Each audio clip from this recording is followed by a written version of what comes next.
રાજ્યમાં સ્થાનિક સ્વરાજ્યની સંસ્થાઓની ચૂંટણીનું આયોજન કરવામાં આવ્યું છે. તેના ભાગરૂપે જ આગામી 26 એપ્રિલના રોજ તાપી જિલ્લા ખાતે વ્યારા નગરપાલિકા, આ ઉપરાંત જિલ્લા પંચાયતની 26 જેટલી સીટો અને તાલુકા પંચાયતની 134 જેટલી સીટોનું ચૂંટણીનું આયોજન કરવામાં આવ્યું છે.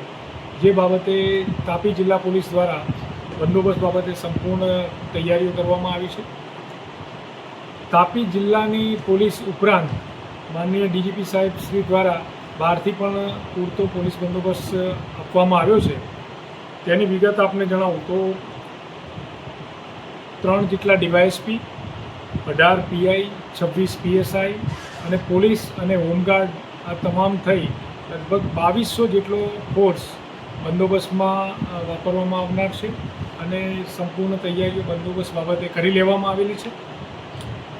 આ ઉપરાંત સમગ્ર બંદોબસ્તમાં 60 જેટલા રૂટ બનાવવામાં આવ્યા છે. સેક્ટર પોલીસ મોબાઈલની જે 10 બિલ્ડિંગ દીઠ એક અમે રૂટ કર્યો છે, 600 જેટલી બિલ્ડિંગ છે, તો 60 રૂટ બનાવવામાં આવ્યા છે પોલીસના અને તમામ વાહનોમાં પોલીસ ફોર્સ એના સતત પેટ્રોલિંગ રાખશે. અને આ ઉપરાંત તમામ પોલીસ સ્ટેશન ખાતે ક્યુઆરટીની ટીમ રાખવામાં આવી છે, જેથી કરીને કોઈપણ અસાધારણ સંજોગોમાં પહોંચી વળી શકાય. પોલીસ કંટ્રોલ રૂમ ખાતે એન્ટી રાયોટ કિટ સાથે રિઝર્વ ટીમ પણ રાખવામાં આવી છે. આ ઉપરાંત વજ્ર અને વરુણ જેવા વાહનોની પણ સુચારુરૂપ આયોજન કરવામાં આવેલ છે. તમામ અધિકારીઓની ગાડીઓમાં એન્ટી રાયોટ કિટ સાથે જરૂરી ગેસ ગન, રસ્સા, લાઠી, હેલ્મેટ વગેરે વ્યવસ્થાઓનું પણ આયોજન કરવામાં આવેલ છે. પોલીસ સ્ટાફ ઉપરાંત અધિકારીઓને તમામને ચૂંટણીલક્ષી તાલીમ પણ આપવામાં આવી છે, જેથી કરીને શું પોલીસ સ્ટાફને પણ ખ્યાલ આવે કે ડૂ ડોન્ટ શું છે, પોલિંગ બૂથ પર શું કાર્ય કરવાનું છે, ઇલેક્શનના દિવસે આગલા દિવસોમાં શું શું ફરજો બજાવવાની છે, આ તમામ બાબતે તમામને અવગત કરવામાં આવ્યા છે. આ ઉપરાંત સંવેદનશીલ જે બૂથ બિલ્ડિંગ છે ત્યાં અમે વિશેષ બંદોબસ્તનું પણ આયોજન કરવામાં આવ્યું છે. જ્યાં જરૂર છે જ્યાં સ્કેલ પ્રમાણે હથિયારી પોલીસની પણ આયોજન કરેલું છે.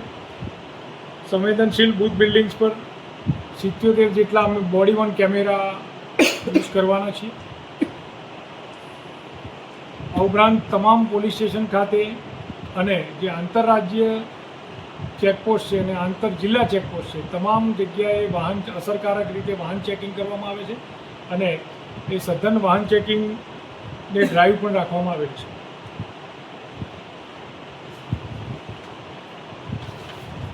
જિલ્લા ખાતે કુલ 8 જેટલા સ્ટ્રોંગ રૂમ બનાવવામાં આવ્યા છે. ત્યાં આફ્ટર ઇલેક્શન જે ઈવીએમ પર એસઆરપીનો પૂરતો બંદોબસ્ત રાખવામાં આવશે.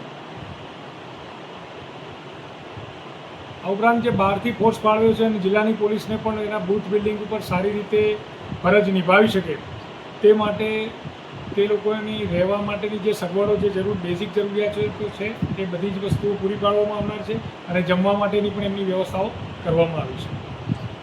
આપણે સૌ જાણીએ છીએ કે અત્યારે ગરમીનું પ્રમાણ છે, કોઈ હીટ સ્ટ્રોકનો કોઈ ભોગ નહીં બને, પૂરતા હાઇડ્રેટ રહે તે માટે દરેક બૂથ બિલ્ડિંગ ઉપર પોલીસ સ્ટાફને ORS પણ આપવાનું આયોજન કરવામાં આવ્યું છે. આ ઉપરાંત રૂટ પેટ્રોલિંગની ગાડીઓમાં પણ ORSની અને જરૂરી પાણીની એ સુવિધાઓ રાખવામાં આવેલી છે.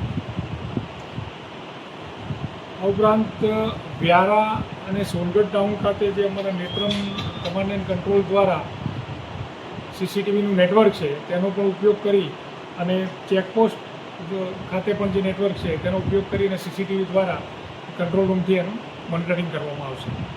આમ તાપી જિલ્લા પોલીસ દ્વારા બંદોબસ્તની લગત સંપૂર્ણ તૈયારીઓ કરવામાં આવી છે અને અમને પૂરી ખાતરી છે, પૂરો વિશ્વાસ છે કે અમે ખૂબ જ શાંતિપૂર્વક રીતે મતદાન પૂર્ણ થશે. જય હિન્દ, જય ભારત.